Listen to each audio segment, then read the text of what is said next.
Hey, Coach. Thanks for joining me. People ask sometimes, how we go about game planning, and I want to kind of talk about this term. I got it in poker. If you ever get into poker a little bit, they talk about metagame. And metagame is kind of like, you could play solid, or you could think of the metagame. And I'm no poker expert. It's just, I might get some of the stuff wrong. You might know more about this than me, but playing solid is making the right decision at that time uh, for the maximum effectiveness. The meta game is is you might do something that's not as solid, but you're thinking big picture. So there's one guy, I think it's Tom Dwan, I think his name. The guy's a nut. He'll do some crazy stuff, but then sometimes when somebody has a hand, they think he's doing something crazy, but he's got a real hand. So when he has a hand and somebody else does, he gets paid off huge because he's been playing the meta game. He's setting people up for long term.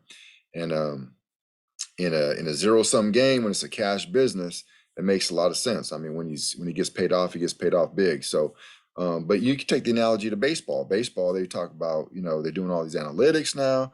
They're saying don't bunt, don't give away outs, and it. And I heard somebody say this the other day, and I've been arguing this for years, to be honest with you. You know, you get these people and they say, don't ever bunt, don't, not that I'm a proponent of bunting by any stretch, but you know, it's if you look at the long term, yeah, you might average a tick less if you bunt, okay? But there's sometimes where you're just trying to win that game right now, and all you need is one run. And a bunt might make, you score one run more frequently, and that's all you need. If it's the bottom of the ninth and it's 4-4, all you need is one run. You don't need to play for the big inning, okay? And so, anyways, so there's like there's you want to play solid or do you want to play meta? And for me, I like to play solid. I'll be honest with you. I like to play solid. I want to win right now. There was a game we were playing a pretty good team. We were playing a pretty good team, and I had a good family friend come visit us. We were playing this old stadium. It used to be an NFL stadium, but a long time ago. It's nothing like that now. And but he used to play there in high school and stuff, and so he was kind of interested. He came and watch us, and we were like on the 25-yard line. It was a really close game, and we were just pounding the rock. I mean, we were just like, 3 yards push, and these guys were pretty. These guys were a lot better than us. I think they had 10 offensive plays the whole game because every time we get the ball, we have 15, 20 play drive and score. They get the ball, they have one play and score. We couldn't tackle them. They were just way better than us. But we were getting like, 2 yards push, 3 yards push, just barely getting first downs and stuff. And we ended up scoring. We tied the game or whatever. I think we missed a extra point at the end, lost by a couple. But anyways, he said he went after the game. He's talking. He's like, I thought for sure you were gonna pass. And I said to him, I felt like if we passed, we could score. We probably could score. But I felt like if we run every play, I knew we would score. Now that's my mentality. I want what's dependable. Okay. But I will say this: being on the defensive side, when somebody else is playing the meta game and you feel like they got you set up, they can do a lot of different things. That has value. I'll give you that. It has value. What I don't like is having a bunch of stuff that's not super dependable.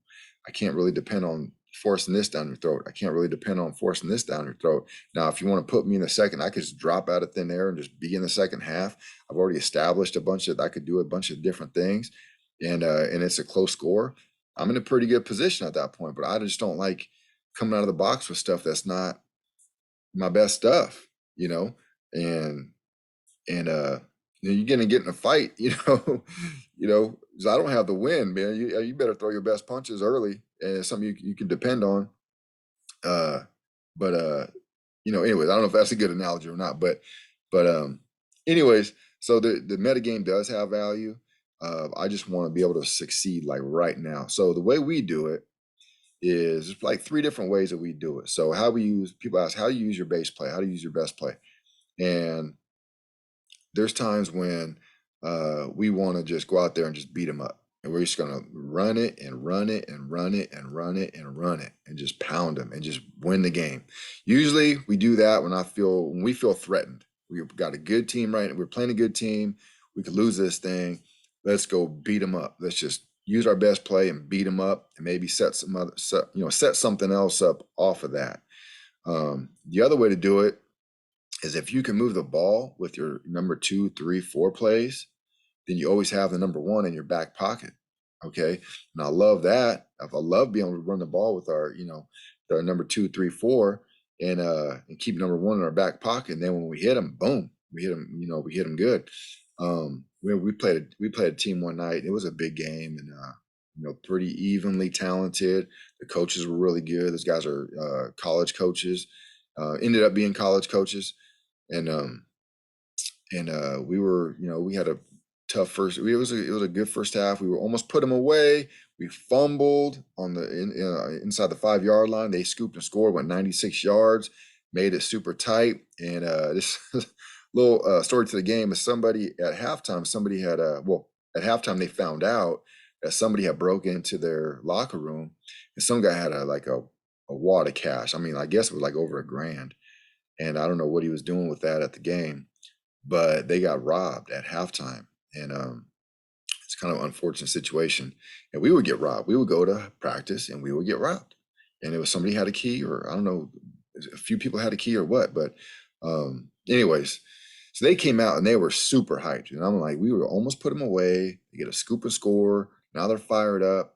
And so we go play action. They were running quarters. We go play action, post over the safety, kind of get things back in our favor. The next thing you know, we get the ball and we ran our base play like every single time, just pound, pound, pound. And in that case, we hadn't been running it every play. So when we did decide to run it every play, it was effective. So just kind of keep that in your back pocket. Now, the third way to run it is when you're playing somebody that you got this game, maybe they're not as good or whatever, put a lot of stuff on film. Put a ton of stuff on film. And that way you're getting into the defensive game plan. If you have a couple different styles, or 2 or 3 different styles that you run, hide the fact a little bit that it's that's what you really want to do. Even though they know you, even though you have a reputation, you hide that.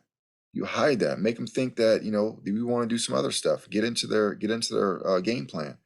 And then we had that set up. We were playing our rival, and I mean, it was a bunch of local heroes going to coach this team, and they were all good guys and great coaches, guys that college coaches that came to take this once proud program back into prominence. And it was a big game, and they had D1 guys over there, and they had good talent, stuff like that. And we had kind of shown a few different things on tape, and we were like, hey, we got them set up. We are gonna grind these guys to death. I mean, to death.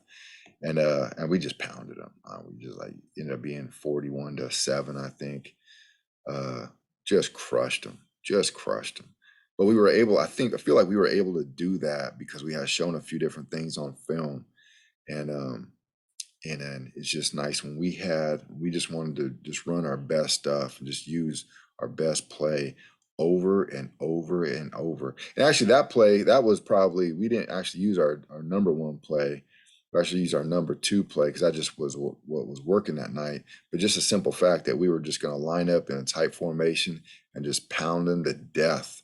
I mean, just pound the guts out of them. And so you can kind of, if you mix it up a little bit, you can keep them off balance, and then use your best stuff. Or you can use your best stuff, boom, boom, boom, and set them up for something big otherwise. And you might have it on film that all you do is pound the rock. Then you go into another film, you show them a few different formations, you keep them off balance, they trying to adjust that. Then you go pound them. That's how you keep them off. Well, let me say, that's how we have been able to keep teams off balance at times, is by just mixing it up. And it's not always just mixing up run and pass, it's formations or just point of attack. Just mixing up point of attack. And anyways, hope that helps. Hope you get a little idea out of that. If you want to get deep into what we do, I got a link below. But I got free stuff coming out too. So hope that helps, Coach. See you on the next one.